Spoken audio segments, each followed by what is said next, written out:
नवरात्रि की छठी देवी कात्यायनी की पावन कथा। नवरात्र के छठे दिन कात्यायनी माता की पूजा का लाभ जाने। कात्यायनी माता दुर्गा के 9 रूपों में छठे स्वरूप के रूप में पूज्य हैं। माता ने यह रूप अपने भक्त ऋषि कात्यायन के लिए धारण किया था। देवी भागवत पुराण में ऐसी कथा मिलती है कि ऋषि कात्यायन माँ आदि शक्ति के परम भक्त थे। इनकी इच्छा थी कि देवी उनकी पुत्री के रूप में उनके घर पधारे। इसके लिए ऋषि कात्यायन ने वर्षों कठोर तपस्या की। कात्यायनी नाम ऐसे हुआ देवी का। इनके तप से प्रसन्न होकर देवी इनकी पुत्री रूप में प्रकट हुई। कात्यायन की पुत्री होने के कारण माता कात्यायनी कहलाईं। सबसे पहले इनकी पूजा स्वयं महर्षि कात्यायन ने की थी। 3 दिनों तक ऋषि की पूजा स्वीकार करने के बाद देवी ने ऋषि से विदा लिया और महिषासुर को युद्ध में ललकार कर उसका अंत कर दिया। इसलिए इन्हें महिषासुर मर्दिनी के नाम से भी जाना जाता है। देवी कात्यायनी की पूजा। देवी कात्यायनी को ब्रजभूमि की अधिष्ठात्री देवी के रूप में भी जाना जाता है। ब्रजभूमि की कन्याओं ने श्री कृष्ण के प्रेम को पाने के लिए इनकी आराधना की थी। भगवान श्री कृष्ण ने भी देवी कात्यायनी की पूजा की थी। देवी कात्यायनी को मधुयुक्त पान अत्यंत प्रिय है। इन्हें प्रसाद रूप में फल और मिठाई के साथ शहद युक्त पान अर्पित करना चाहिए। देवी कात्यायनी का स्वरूप।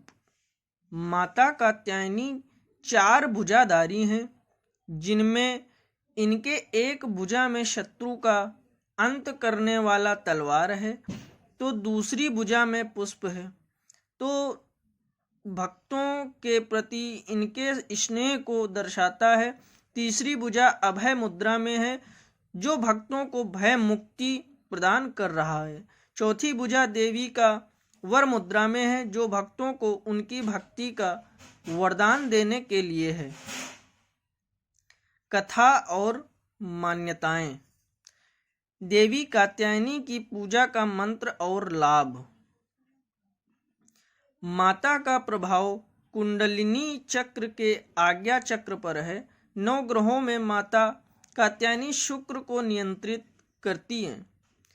इनकी साधना और भक्ति से वैवाहिक जीवन के सुख की प्राप्ति होती है। जिनके विवाह में बाधा आ रही हो, उनके विवाह की बाधा माता कात्यायनी दूर करती हैं।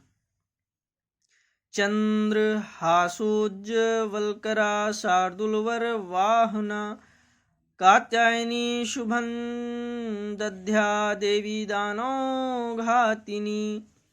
इस मंत्र से देवी का ध्यान करके नवरात्र के छठे दिन देवी की पूजा करनी चाहिए। नवरात्रि में छठे दिन माँ कात्यायनी की पूजा की जाती है। इनकी उपासना और आराधना से भक्तों को बड़ी आसानी से अर्थ, धर्म, काम और मोक्ष चारों फलों की प्राप्ति होती है। उसके रोग, शोक, संताप और भय नष्ट हो जाते हैं। जन्मों के समस्त पाप भी नष्ट हो जाते हैं। इस देवी को नवरात्रि में छठे दिन पूजा जाता है।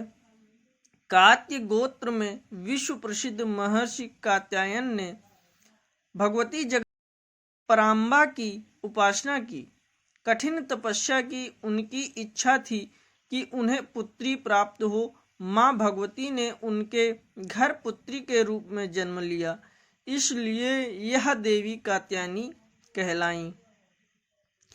इनका गुण शोध कार्य है, इसीलिए इस वैज्ञानिक युग में कात्यायनी का महत्व सर्वाधिक हो जाता है। इनकी कृपा से ही सारे कार्य पूरे हो जाते हैं। ये वैद्यनाथ नामक स्थान पर प्रकट होकर पूजी गईं। माँ कात्यायनी अमोघ फलदायिनी है। भगवान कृष्ण को पति के रूप में पाने के लिए ब्रज की गोपियों ने इन्हीं की पूजा की थी। यह पूजा कालिंदी यमुना के तट पर की गई थी, इसीलिए ये ब्रजमंडल की अधिष्ठात्री देवी के रूप में प्रतिष्ठित हैं। इनका स्वरूप अत्यंत भव्य और दिव्य है। ये स्वर्ण के समान चमकीली हैं और भास्वर हैं। इनकी 4 भुजाएं हैं। दाईं तरफ का ऊपर वाला हाथ अभय मुद्रा में है तथा नीचे वाला हाथ वर मुद्रा में। माँ के बाईं तरफ के ऊपर वाले हाथ में तलवार है व नीचे वाले हाथ में कमल का फूल सुशोभित है। इनका वाहन सिंह है। इनकी उपासना और आराधना से भक्तों को बड़ी आसानी से अर्थ, धर्म, काम और मोक्ष चारों फलों की प्राप्ति होती है। भक्तों के रोग, शोक, संताप और भय नष्ट हो जाते हैं। जन्मों के पाप भी नष्ट हो जाते हैं। इसीलिए कहा जाता है कि इस देवी की उपासना करने से परम पद की प्राप्ति होती है। दोस्तों, अगर वीडियो अच्छा लगा हो तो लाइक, कमेंट और शेयर करें। चैनल पर अगर पहली बार आए तो चैनल को